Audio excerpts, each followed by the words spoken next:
Krishna Krishna Hare Hare Hare Ram Ram Ram Hare Hare Hare Krishna Krishna Krishna Hare Hare Hare Ram Ram Hare Hare Hare Krishna Krishna Krishna Hare Hare Hare Ram Ram Hare Hare Hare Krishna Hare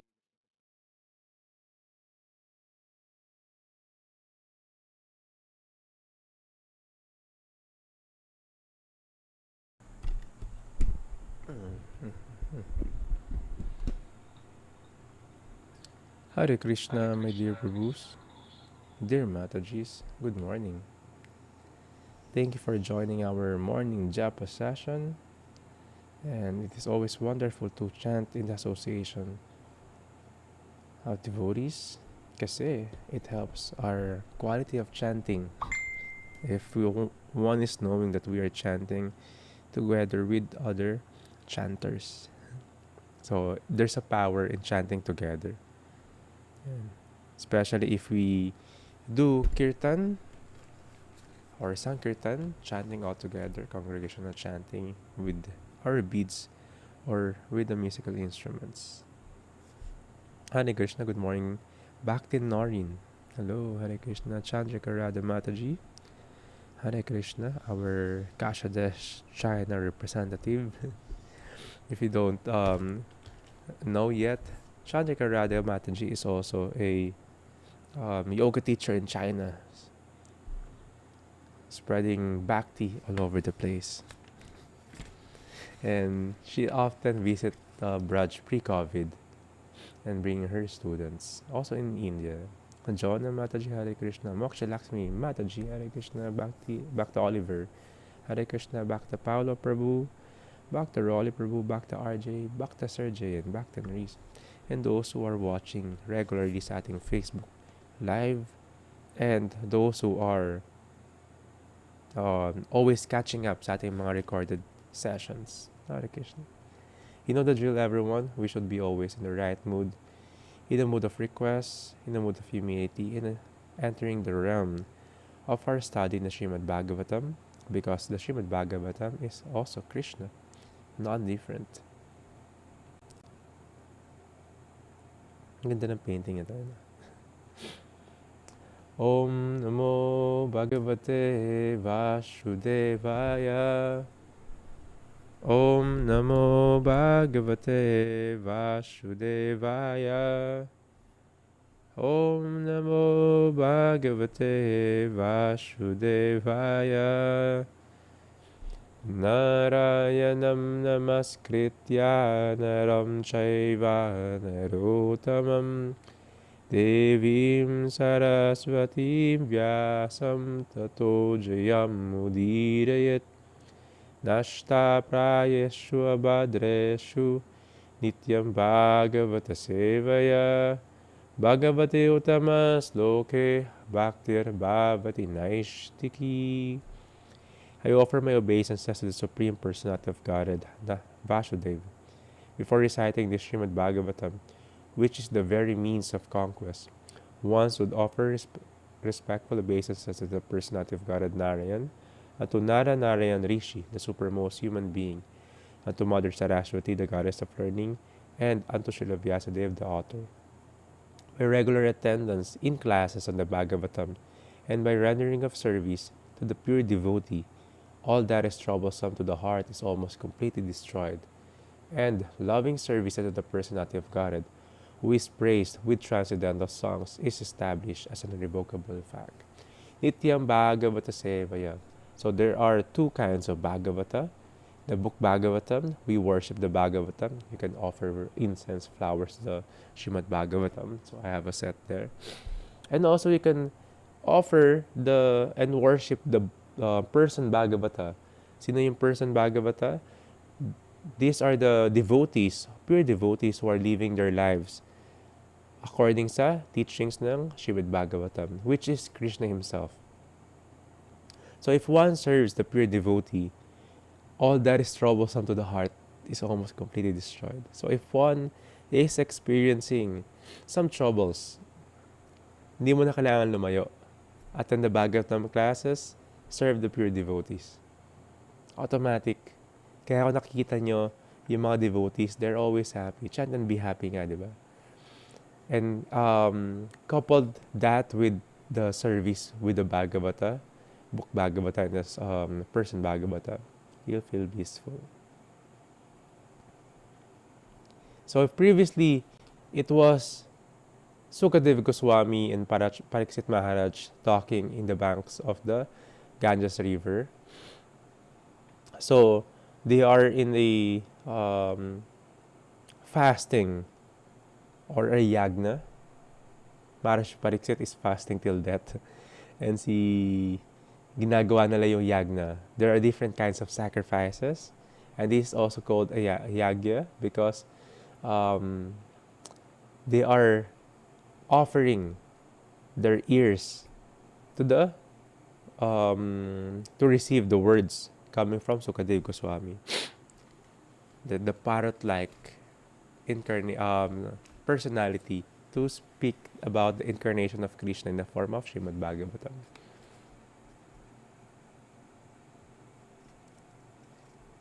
And they came to a question ni Pariksit Maharaj, again, what is the duty of a living being and what is the duty of a dying being?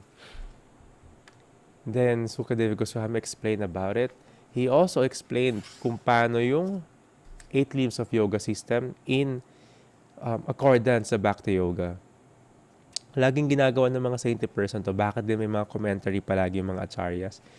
Kasi Vedas is a vast literature.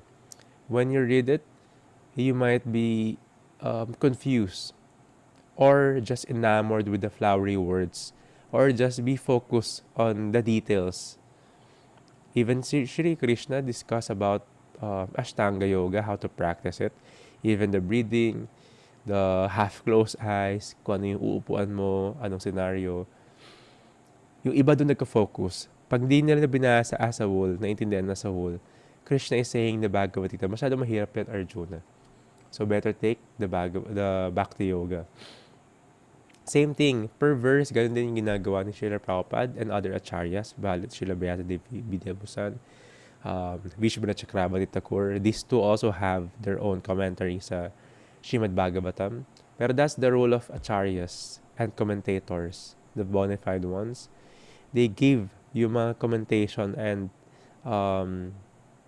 purports nila para mas maging relevant in that era, which is Srila Prabhupada pinibigay sa atin and mas relevant sa atin. And para di tayo maligaw, kung mapapansin nyo, if they're talking about different kinds of yoga, they will still sum it up na yung final sacrifice is yung Kali Yuga Dharma, Harinam, Yagna, or chanting of the holy name. That is the best sacrifice. Couple that with the Srimad Bhagavatam study and the service, you have your sadhana. So, pinag-usapan nila with Sukadeva Goswami, sabi nila kung sino yung Dharana Ashraya. So, sino yung mga pwedeng mag-practice na ito? And these are the neophyte or attached yogi. So, continuously, ina-explain ni Sukadeva Goswami kay Maharaj Pariksit yung process kung paano mo ililive yung buhay mo. And sinimulan niya rin kung paano gagawin dapat ng mga neophytes, yung mga beginners sa tulad natin. Or yung talagang totally walang alam sa Krishna consciousness. We will continue to read from the Srimad Bhagavatam, 2nd Canto. Kailangan mo yun, 102nd episode na tayo. This version is a part 1 of the 2nd Canto, entitled Cosmic Manifestation, Chapter 1. The first step in God realization. We're reading from text number 26. So, sunod-sunod to. Just hold tight. Kasi it's connected. Halos lahat ng babasahin natin until the end of the chapter. Persons who have realized it have studied that the planets known as Patala constitute the bottoms of the feet of the Universal Lord.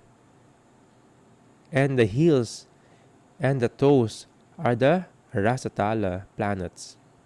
The ankles are the Mahatala planets, and his shanks constitute the Tala planets. So I'll show you an illustration of this universal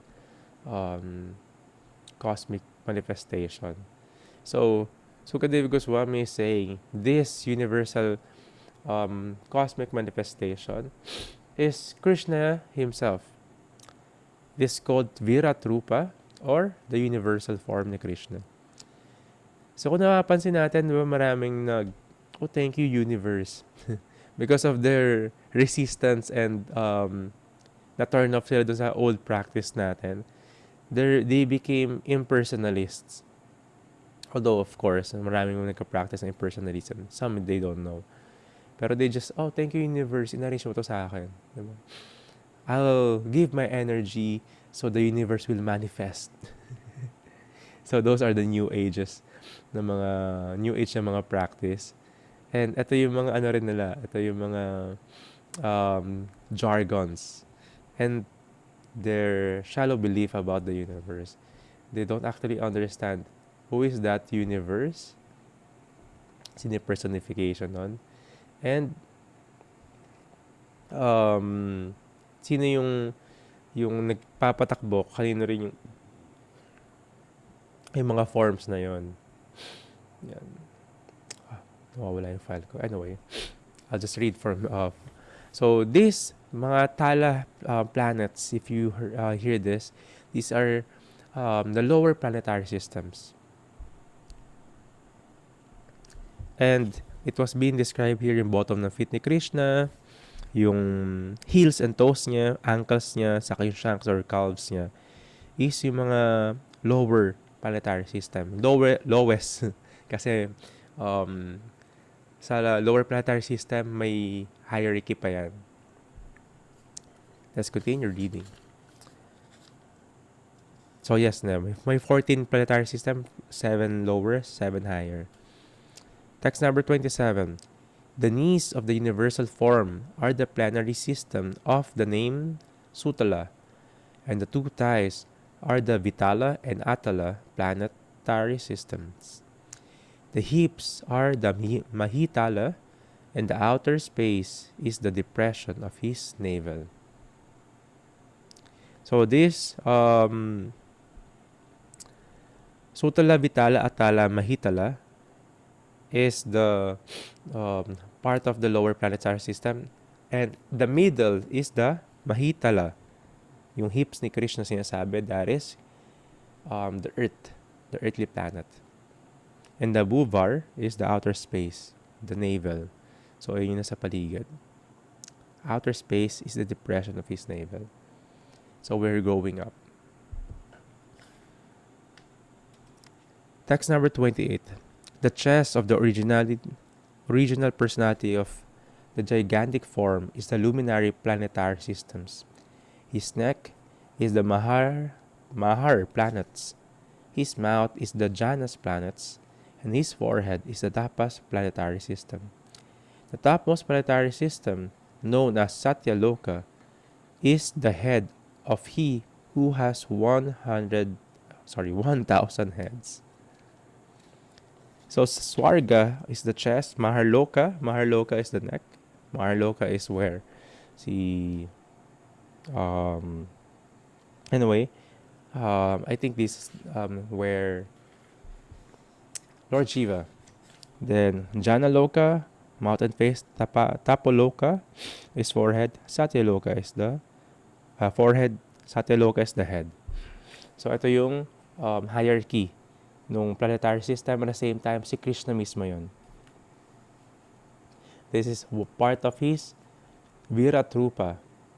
And you could see from his expansion, Kshirodakashay Vishnu, he is the biggest of the biggest. At the same time, he is the smallest of the smallest. He can expand himself unlimitedly. So, he expands in every living entity, may katumbas na super soul. And kasama yung soul na yon, kasama niya yung super soul palagi, everywhere he goes. Kaya siya yung tinatawag din na best friend, the real friend natin, soul. Because wherever he goes, sasamahan ka niya. Even if you are in a elephant's body, a dog's body, a bacteria's body, or nasa hellish planet ka, sa higher planetary system ka, samahan ka ni Krishna as the super soul. The only place na hindi kanya sasamahan as the super soul is pag bumalik ka na sa heaven, sa spiritual world, sa Goloka Vrindavan. Kasi kasama mo si Krishna doon, hindi as super soul. Kasama mo si Krishna doon as Krishna himself.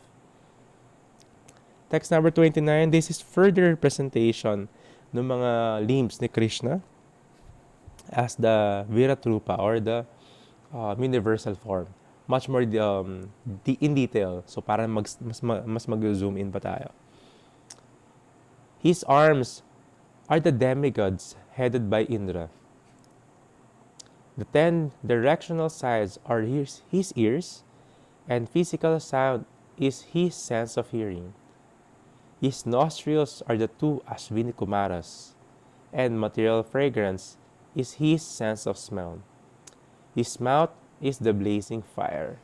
If you remember, sa chapter 11 ng Bhagavad Gita, there is a description where si Krishna in the universal form, pinakita yung universal form kay Arjuna. And there is a description where all the soldiers are going to Krishna's mouth. Yung mouth na yun nagbubuga rin ng apoy, ng fire. And these soldiers is biting, eating. And yung ibang heads ng mga soldiers na yun nag-stuck sa mga in-between ng teeth ni Krishna in that universal form. So si Krishna rin yun. So this is like in detail and continuation ng description ng universal form ni Krishna.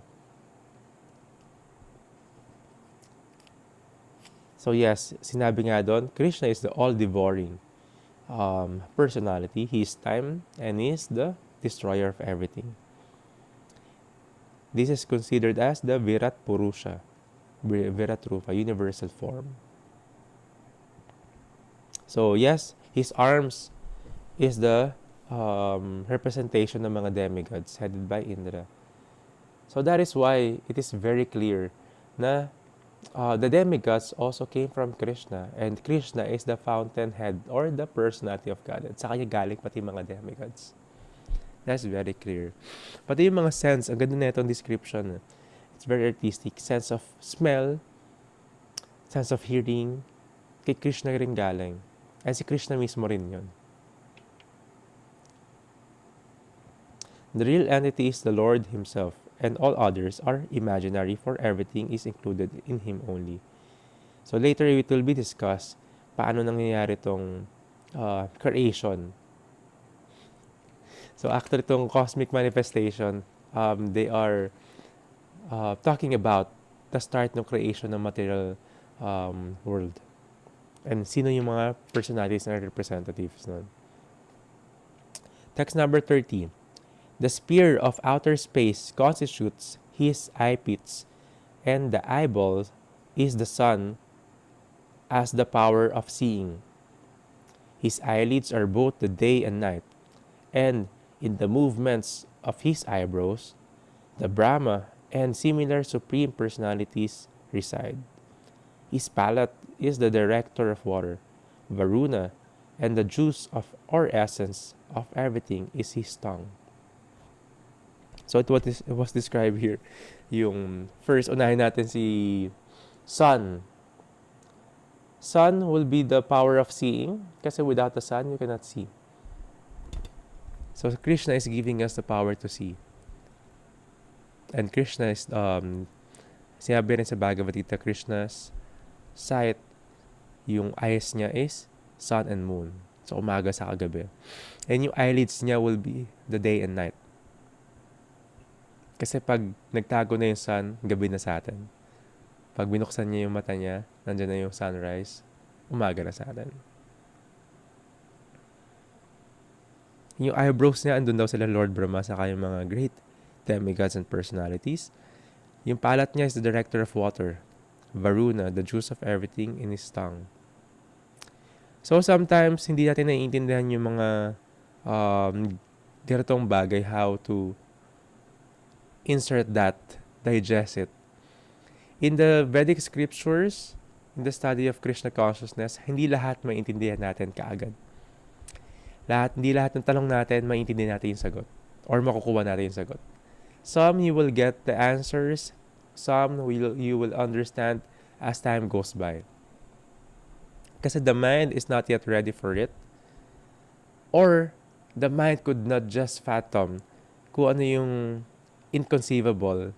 Inconceivable, mahirap intindihin na qualities ni Krishna. Just like we're not the body, ang dali sabihin, di ba? We're the spirit soul. Pero kada isip mo nun, tapos may nararamdaman kang pain sa katawan, aray na aray ka, di ba? Pwede mo naman isipin we're not the body, pero damang-dama mo ang hirap. So, ang ma-realize mo, nga, no, paano ba ma-realize na we're not the body, we're the spirit soul? Just like yung detachment. If something na mangyayari sa atin, may mga close sa ating bagay, hayop, or tao, na mawawala sa atin, nararamdaman natin yung, teka lang, akala ko ba yogi ako? Nararamdaman natin yung detachment. So same with this kind of inconceivable na mga philosophy and description ng qualities ni Krishna, yung form ni Krishna. Hindi lahat kagad mag-grasp natin. May hangganan yung analogy. Like, we're using analogy to describe the philosophy, pero may hangganan yon. Hindi mo siya basta pwede mahasagad. Doon na tatakbo yung faith. Basta lahat ng basic principles, lahat ng basic questions, lahat ng common sense, mga sagot ng scriptures. Minsan, pagtawid mo na doon, wala ka na magagawa kundi faith. Kasi doon na yung build up nun. But it is not blind faith. Kasi you have established the foundation. Just like Krishna will say, yung computation ng universe, computation ng days ni Lord Brahma, we could not actually get the facts and figures through our own experiment. Kasi hindi natin naabutan yung years na yon. Ay, oo nga, no. Pinanood mo yung numbers of days ni Lord Brahma. Ito nga, few hundred millions yung life niya. Hindi, kasi hindi tayo abot doon. So, wala pa tayo sa 100 years yung buhay natin. Pero because of the scriptures saying yung mga examples kung paano and giving the analogy kung paano yung relativity of time, ito yung aral ni Einstein, na kunyari yung langgam, buong buhay na niya yun, pero ilang days lang yung buhay niya. Andun na yung pagiging toddler niya, magiging young adult, naging adult, nagkaasawa, nagkaanak, naging lolo, nag-retire. Same thing. Pero few days lang para sa atin yon. Ayun yung mga bigger sa atin na mga, larger in the quantity of years sa buhay nila. Ganun din. Just see your pet dog. In 1 year, adult na siya. Diba? So, same thing. Ganun din sa atin. So, mas malaking personality like the demigods, ganun din. 1 day nila is 6 months natin. So, hindi natin mapatunayan yon. But because of the philosophy, that will, faith will take place. Pero it's not blind faith kasi all the succeeding prerequisite na question would be answered. So this, hindi natin lahat magigets. Pero the benefit when one is hearing, even in the same, actually even the different language, one will get the benefit. Yung mga first disciple ni Sri Prabhupada, a lot of times they could not understand yung strong accent ni Sri Prabhupada. But they continuously hear until they could understand. Kasi we are understanding not just by our intelligence, but by our hearts, the love and devotion. Paulit-ulit ako dito, I was always surprised when a Chinese devotee from Hong Kong told me this story. When that devotee became a full-time servant in the temple, they were asked to attend a class, an English Srimad Bhagavatam class, and them not knowing how to understand and speak English, and without a translator, uupo lang sila doon, they will just sit there and hear. And true enough, they became purified one way or the other, natututo rin sila mag-English. And kahit pa paano, naiintindihan nila yung sinasabi nung speaker na yon. So, there's power because this is Krishna. His literal incarnation as the book Bhagavata. Text number 31, let's continue. They say that the Vedic hymns are the cerebral passage of the Lord, and his jaws of teeth are Yama, the god of death, who punishes the sinners.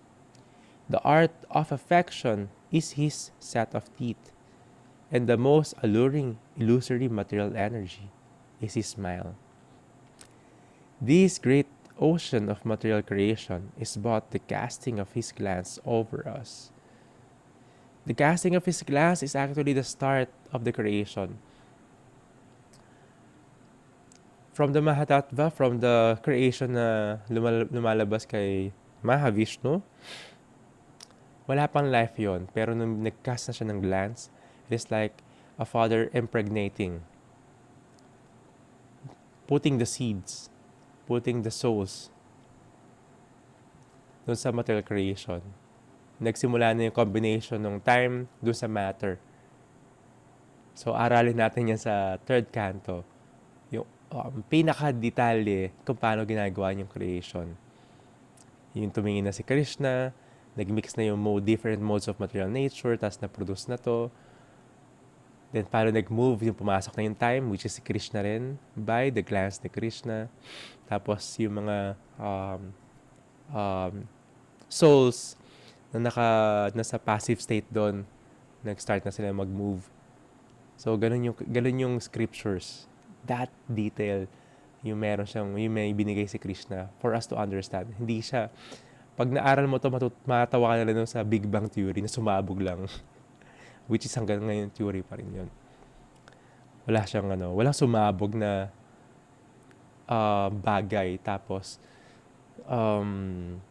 perfect yung nangyari. May orbit yung Earth. Diba? May life, lumulutang yung mga planets and all. Hindi ganun yun. Yeah. Hindi siya abstract na ganun lang. Anyway, sinabi nito, his jaws of teeth are Yama, the god of death, in connection pa rin sa universal form. And,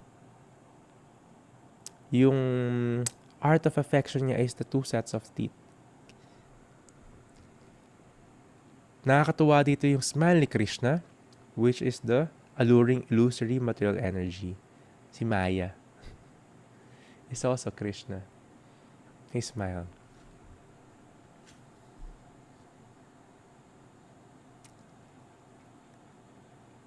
The intelligent person who can grasp these truths about the Lord becomes a soul fully surrendered unto Him. So, we were talking about the common sense, and hindi siya basta-basta maintindihan ng common sense lang kasi we have limited senses.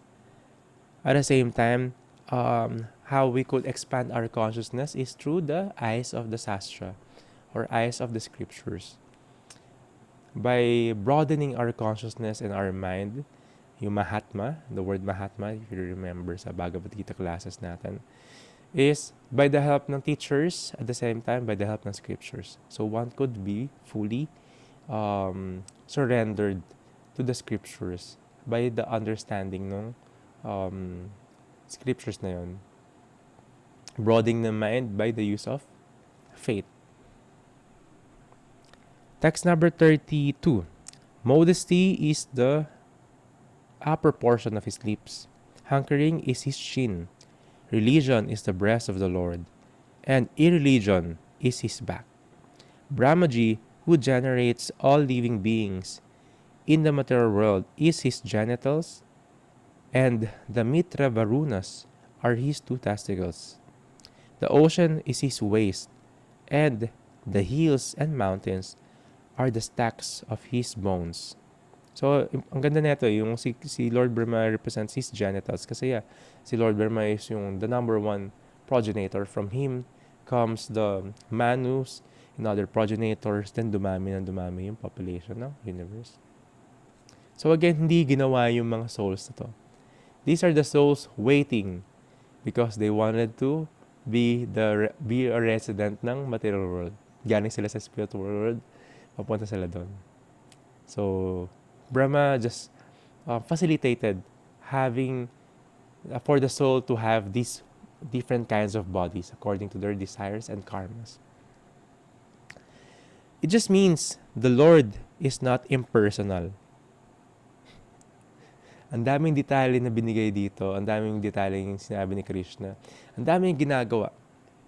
How could one see the Supreme Personality of Godhead as the light or as void? Krishna is not impersonal. He is personal. With this kind of detail, with this kind of descriptions, it was being emphasized na si Krishna is a personal being. Hindi lang katulad natin kasi Supreme Person siya. This means that as a person, he is complete with all bodily organs. But they are of different types with different potencies. Unlike us, yung different organs natin could do only certain things. Our eyes, ito lang yung nakakita sa body natin. But Krishna, no, he could see from different organs na meron siya.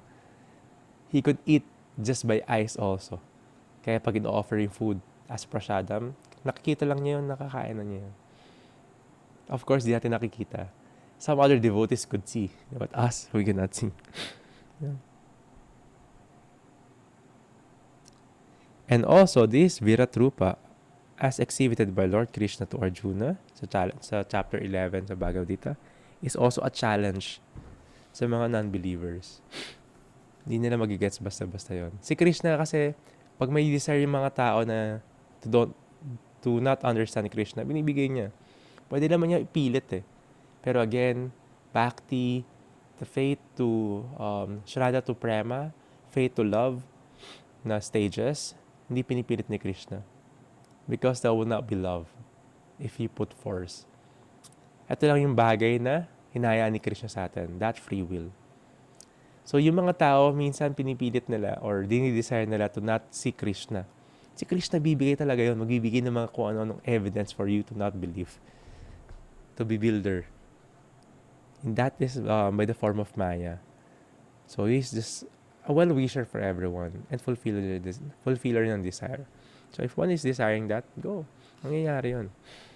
If one wants to step back, mangyayari yun. But one could not really forget Krishna kasi lahat connected kay Krishna, just like the descriptions. The hills and mountains are stacks of his bones. Diba? Number 33. Text number 33. O king, the rivers are the veins of the gigantic body.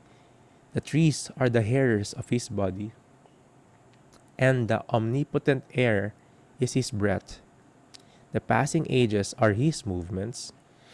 And his activities are the reactions of the three modes of material nature. So if one sees yung mga different kinds of streams and rivers, that is Krishna's bloodstreams. Tapos yung mga trees are his hair of the body. So very universal way how to see Krishna. Yung air is Krishna's breath. And the passage of ages or yung time is yung movement ni Krishna. Doon nagkakaroon ng movement. And yung mga activities ni Krishna ay yung influence natin ng modes of material nature. The three modes. Ano yun? Goodness, passion, and ignorance. So the personality of Godhead, sa first sentence ni Srila Prabhupada, the personality of Godhead is not a dead stone, nor is he inactive, as is poorly taught by some schools or some other spiritual belief. They would see ang ganda ng nature, ang ganda ng movement, may time, may day and night and all. Then they will think si Krishna or yung God na nag-create neto is light lang. Doesn't make any sense, right? Diba? Yung nag-create ng napakagandang mga arts na to, ang nag-create lang dito is light or sumabog lang. Hindi ganon. There was an experiment by one scientist na personalist and another scientist na impersonalist. And they're debating na yung isa sabi niya, Big Bang Theory, may sumabog lang, tsamba na lahat, ito na nangyari.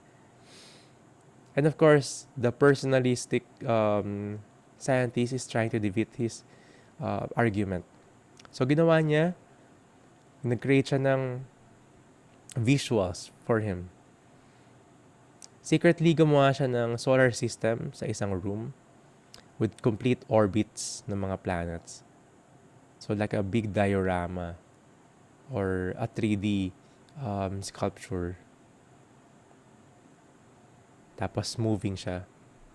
So ang ginawa niya one day, tinawag niya yung impersonal na scientist. Tapos pinakita niya yung universe na ginawa niya, universal representation. Tapos natuwa yung impersonal scientist, wow, ang ganda nito, sino gumawa nito? Kasi they were both fan ng creation, universal creation. Sabi ng personalist na scientist, wala. Tsamba lang, biglang lumabas na lang yan dyan. Parang may sumabog. Tapos ayaw maniwala ng impersonal.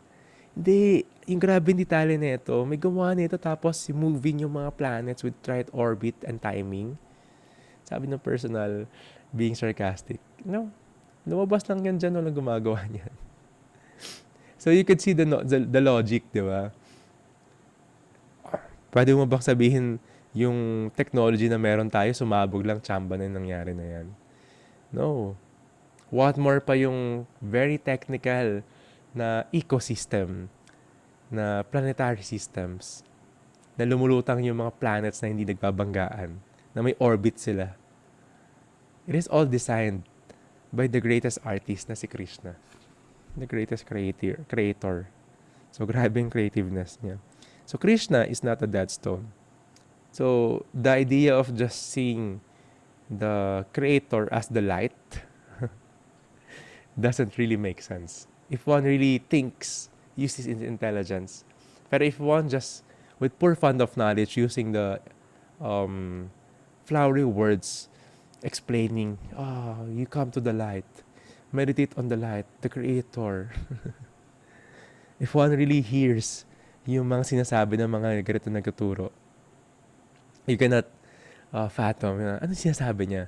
Pero if one just like, alam mo, sunod ka lang, dahil ang ganda ng boses, removing my anxieties, kasi removing everything. So, maraming nadadala rito. Pero, ayun nga eh, Krishna consciousness is not just blind faith. One could really and need to understand. So sabi ni Bhakta Oliver, like throwing a bunch of paper in the air and expecting a book when it falls. All arranged in order. Same, di ba? What more pa yung buong creation na to. Yung ecosystem nga lang ng mga halaman, the photosynthesis. Pag pinapalot ko sila, grabe. Tapos may mga predator and prey. Di ba? Grabe yung design. The greatest artist. Tapos di lang visual. May smell siya, may function, may mga herbs, may as medicine, as food. Di ba? May nutrients, mayroon din poison. Grabe lang. So, it's just really foolish to think the Supreme is just light. Ano yun? Effulgence ni Krishna yun. They could not go beyond and see the real form of Krishna because they don't want to. That's their desire. They're doubtful. Some of them are envious because they want sila yung may form. Sila yung kaya nag-enjoy. Thinking sila yung may control. Kasi si Krishna light lang, void lang siya, passive lang. Text number 34. O best amongst the Kurus, the clouds which carry water are the hairs on his head. The terminations of days or nights are his dress, and the supreme cause of material creation is his intelligence. His mind is the moon, the reservoir of all changes. Text 35. The principle of matter, Mahatattva, is the consciousness of omnipresent Lord. As asserted by the experts, and Rudradev is his ego. Kailan si Rudradev? Yung head ng mga Rudra. The horse, mule, camel, and elephant are his nails. And wild animals and all quadrupeds or yung mga four-legged are situated in the belt zone of the Lord. So very detailed. Even yung rain, yung clouds. At the same time, pati yung principle of matter sa consciousness ni Krishna yon. Mamaya sabihin natin bakit consciousness. We will read about it. Varieties of birds are indications of his masterful artistic sense. Manu, the father of mankind, is the emblem of his standard intelligence, and humanity is his residence. The celestial species of human beings like the Gandharvas, Vidyadharas, Charanas, and angels all represent his musical rhythm, and the demoniac soldiers are representations of his wonderful prowess. So, si Krishna is the source of art. Sa kanya galing yun. He's the greatest artist. You can just see the masterful artistic sense ni Krishna just by the varieties of birds. Just listening to them. So, it makes sense, no? Sabi nila sa kanta nila, ang mga ibon na lumilipad ay mahal ng Diyos. Kanta sila ng kanta nun, sabay kain sa fried chicken. Ano? Kala ba love ni God yan? Anyway, yung artistic sense ni Krishna is so superb. Diba? You could just hear yung mga songs ng mga bird na yun. And of course, yung mga higher beings. Diniscuss natin to sa class natin last time, yung angels and aliens and demons. Gandharvas, Vidyadharas, Charanas, and angels. These are higher beings. Sila mga nakatira sa higher planetary system. They're very skillful and talented.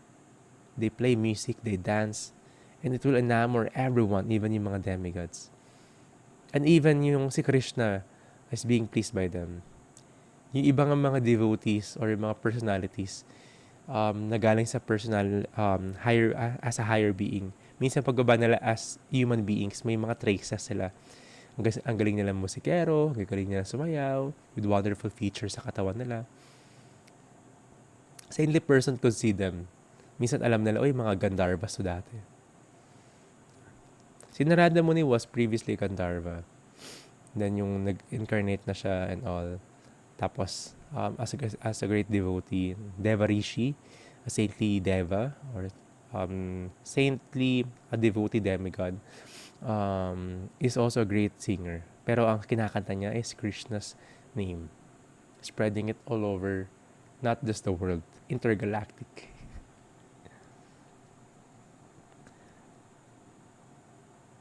So yes, yung mga disruption of matter, ang gumugulo dito is also the the entities. Sino yung magkakaaway, sino yung predator and prey and all. Pwede mo na sabihin, sana peace na lang lahat, no? Hindi kasi ganun yung way ng creation. Even in other living entities, meron talagang higher, stronger entity or species that will have to get the prey. Same thing. May kanya-kanyang division talaga. What more pa sa human beings? May kanya-kanyang division talaga. Diba? So, as expected, pa-divide yon. Diba? From one earth, one nation, hanggang maghiwalay-hiwalay sila, hanggang magkaroon ng kanya-kanyang discrimination. Of course, hindi natin gusto yun na may mga abuse na nangyari, pero may kanya-kanyang discrimination talaga. May kanya-kanyang grupo, may kanya-kanyang lahi. Hindi mo mawawala yun. Diba? Iba-iba itsura talaga noon. May iba-ibang language. Diba? Of course, Kali Yuga will be much more disruptive and worse. Just because of the differences, they will fight. Different colors of the skin, they will fight. So, that is Kali Yuga. But of course, like the example was given here, si Lord Chaitanya who came as an incarnation of Krishna 500 years ago, he is the one who propagated the chanting of Hare Krishna Mahamantra. He chanted in different forests. And even yung mga animals are dancing. Sumasayaw sila and nag-chant din sila. He is Krishna. He can give the ability to the other animals and entities to chant and dance. Yung mga deers and tigers, magkasayaw sila. In the world that we are living in, the tigers are the predator. And yung mga prey nila yung mga deers. Pero with the holy name, nagkasayawan sila. Yeah, we would discuss this Chaitanya Charitamrita. I think that is Jharkhand forest na dumaan si Lord Chaitanya sa Madhya Pradesh, ay yung state sa India. Tigers, elephants, and many other ferocious animals perfectly cooperated in glorifying the Supreme Lord. So with Krishna, everyone is cooperating. Of course, during Krishna's time, even sa Krishna book, may mga funny stories doon na mayroon talaga nagpapanggap na si Lord Vishnu. Naglagay siya ng fake na forearm. And even have the guts to blaspheme Krishna na sinasabi na huwag ka magpanggap na na Vishnu. Ako yung totoong Vishnu. Tapos siyempre, hinamon siya sa war. Ginawa ni Krishna nung nandun sila sa war battlefield. Nilabas lang yung Sudarshan Chakra, tapos pinugutan lang yun ng ulo. So even yung time ni Krishna, may mga nagpapanggap. May mga pretenders. May mga ganito. Well, ayun nga yung illusion ng tao. Even time ni Krishna, maraming illusion. Text number 37. The Virat Purusha's face is the Brahmanas. His arms are the Kshatriyas. His thighs are the Vaishyas, and the Sudras are under the protection of his feet. All the worshipable demigods are also overtaken by him, and it is the duty of everyone to perform sacrifices with feasible goods to appease the Lord. So it was discussed here the Varna Ashram, the four Varna, Brahmanas, Kshatriyas, the Vaishyas, Sudras. The Brahmanas are the priestly orders, intelligent class. They give the advices. Kshatriyas are the administrators and the leaders. They give protection to the other three Varnas. The Vaishyas, yung tayas nga raw ni Krishna, are the mercantile, the businessmen, those who protect the cows and animals. So they give donations, they maintain also. And the Sudras are the manpower. So these are the natural divisions of human society, social orders. If one misuse it, magkakaroon na ng caste system. But if one use this as in harmony, all of them being Krishna conscious, the result is harmonious. You cannot put a laborer who is happy doing menial services into a class na siya yung mag-lead ng bansa. Magkaagulo. You cannot put a leader, born leader, trained as a leader, na maging working class. Hindi niya kakayanan. Or lagay mo siya as Brahmana. Hindi niya kakayanan yung austerity. A Brahmana, lagay mo siya as a Kshatriya, hindi magiging balance. So there are, of course, mga saintly kings guided by the Brahmanas. Yung businessman, ganun din, hindi mo pwede lagay sa leader as leader. Just like yung mga nangyayari ngayon. A laborer's class, nagkaroon ng negosyo, tapos ginawa mo politika. Corruption. Kasi they don't know how to handle money. Then, pagpunta nila sa as a leader, ginawa nila negosyo, ginagamit nila yung leadership position to make their business bigger. Corruption na nangyayari. So, one should be in the proper seat. Kung ano yung position, ano yung skill set, ano yung intention, ano yung desire, ano yung nature. So, si Krishna is also the form and the social orders. Sa kanya galing lahat to. And if one is working all together, performing a sacrifice to please Krishna, then everyone is pleased. So, just like yung body natin, di ba? Hindi pwede magreklamo yung kamay mo that he's working hard, then he's not getting the food nilalagay mo sa bibig.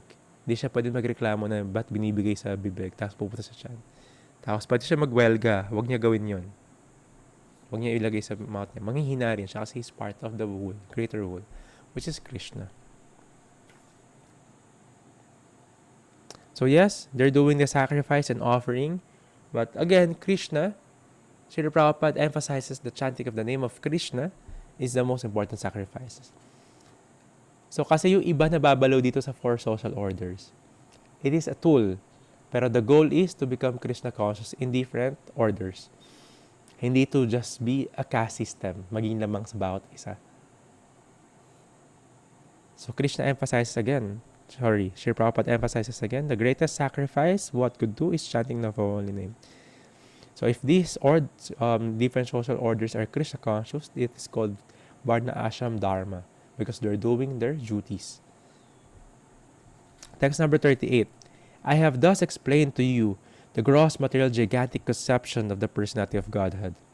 One who seriously desires liberation concentrates his mind on this form of the Lord, because there is nothing more than this in the material world. So just like a neophyte, one's material mind, untrained mind, is very flickering. So a neophyte, yung new in the practice, this is given to them para everywhere he looks, he could see Krishna. Walang takas. And slowly and gradually, he will gain yung personal form ni Krishna. He will learn how to. Just like when Lord Buddha came, he wants people to not follow the Vedas because the people are misusing the Vedas just for their sense gratification. Hinatak niya muna, huwag kayo dyan. Haliwala kayo sa akin. He taught them impersonalism. After some time, Sankaracharya came. He's slowly bringing back the practice in studying the Vedas, but with a twist that you are also God. Feeding the ego na God ka rin, you're also God. Namo Narayana, may the God within me. Respect you as the God within you. Or the goal of life is to elevate oneself para maging malabas niya yung pagiging God niya. That's Sankaracharya, a great devotee of Krishna in the role. He is the incarnation of Shiva. But he also admitted that these are only in the form of material realm. Narayan, as Lord Vishnu, is beyond it. He's the Supreme Personality. I-admit niya rin sa mga commentary niya sa Bhagavad Gita. So yung mga impersonalists, meron din silang scriptures. Pero that is by the purpose din ni Krishna. Then Madhavacharya came and Lord Chaitanya came.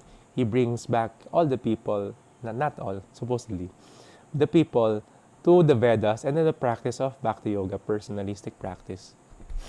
So that's the process of Krishna. So in the same process, one is a neophyte. One could see the nature as Krishna. Like, tingnan mo yung mga trees sa paligid. Buhok ni Krishna yon. Yung bloodstream veins ni Krishna yon. For one to be able to understand. And Sukadev Goswami is explaining that to Maharaj Pariksit. A neophyte devotee could see Krishna everywhere as the universe. Text number 39. Last text for the chapter and for today. One should concentrate his mind upon the personality of Godhead, who alone distributes himself in so many manifestations, just as ordinary person creates thousands of manifestations in dreams. One must concentrate the mind on him, the only all blissful absolute truth. Otherwise, one will be misled and will cause his own degradation. So if one is whimsically just trying to practice spirituality, it is his step to degradation, downfall. So that's why practicing of spiritual life is like walking on a knife's edge. Alam mo yung papuntang sa mga Himalayas with a really pointed trail going up. One wrong move, you can fall either side. Inattentiveness, you can fall in a different side. Practice ng spirituality. Sometimes, so those who practice spirituality, hindi na-feed yung spiritual beings nila, yung soul nila. Na-feed yung false ego. Lumalaki ulo nila. Na mas lamang sila sa maraming tao. I'm a spiritual person. So this is very different. It is also just like the analogy of a razor, razor's edge. Like yung pag nag-aahit.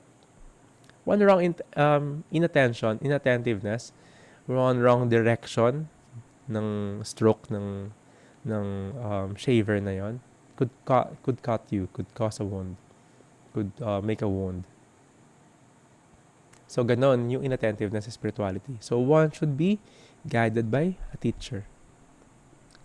This is explanation na one should concentrate his mind to this supreme being, Krishna, as the Vishnu Tattva in the form of Mahavishnu, Karuna Dakasha Vishnu, because from his creation, yung breath niya ay yung length of time ng bawat universe. Pag exhale niya, pag inhale niya, one lifetime na ni Lord Brahma yun. Just like our breath, may ganun ding bacteria, few seconds lang. Same thing. And he is in the transcendental slumber, hindi siya tulog. Transcendental slumber na itong mga creation na to is we are ultimate reality natin ngayon is like a dream of Mahavishnu. And it's temporary.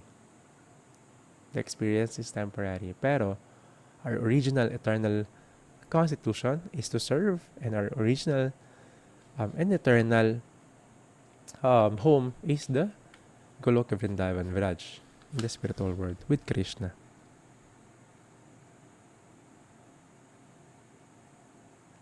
The human life, however, is an opportunity to get out of this repetition of creation and annihilation. It is a means whereby one may escape the Lord's external potency and enter into his internal potency. So we are in the external potency ni Krishna, external energy niya. And kapag nandito tayo sa human form of life without traveling sa upper and lower planetary system, pag nasa human form of life tayo, this is the way, chance, and opportunity to get out of this cycle, birth and death. To go back, home back to Godhead, sa internal potency ni Krishna, which is the spiritual world. And we should not waste this. It's a great opportunity. A great way to become human is to become Krishna conscious. That practice of Krishna consciousness. Sobrang importante yon because sobrang rare to have this human form of life. And it will just be a waste of time spending the rest of our time just chasing money. Of course, you should work because you should know how to use money because that is Krishna himself also. An expansion of him is Lakshmi Devi. And one should use money to propagate and cultivate his spirituality. If not, it will be also the cause. All the things that we have now will be the cause of our downfall. For us to be able to stay here much more longer, do a lot of karmic activities. So that's why we want akarma or Krishna conscious activities. Thus end the Bhaktivedanta purpose of the second canto, first chapter of the Srimad Bhagavatam, entitled The First Step in God Realization. So the first step was discussed by Sukadeva Goswami, and tomorrow we will start to study the chapter 2 entitled The Lord in the Heart. Thank you very much. Maraming salamat for tuning in. Hare Krishna, Noreen, Shani Garada Mataji, Moksha Lakshmi Mataji, back to Oliver, back to Paolo, Oliver, and back to Rolly, RJ, Sergey, back to Riza, and Xingyan Mataji. Thank you very much. Have an awesome day. Grantara Srimad Bhagavatam Ki Jai, Srila Prabhupada Ki Jai, Viratrupa, Lord Krishna, Universal Form Ki Jai. So you will never see the rest of nature the same again. We should always think of Krishna. Hare Krishna, Mother Moksha Lakshmi, RJ. So be safe. Please finish your rounds today. Tonight also, we will start the level 2 of our Braj Bhakti Academy, a deeper study ng practice of our Bhakti Yoga, the lifestyle of a Bhakti Yogi. The file was sent to the group chat, VVA group chat, and you could download and print it, so you will have your worksheets as well.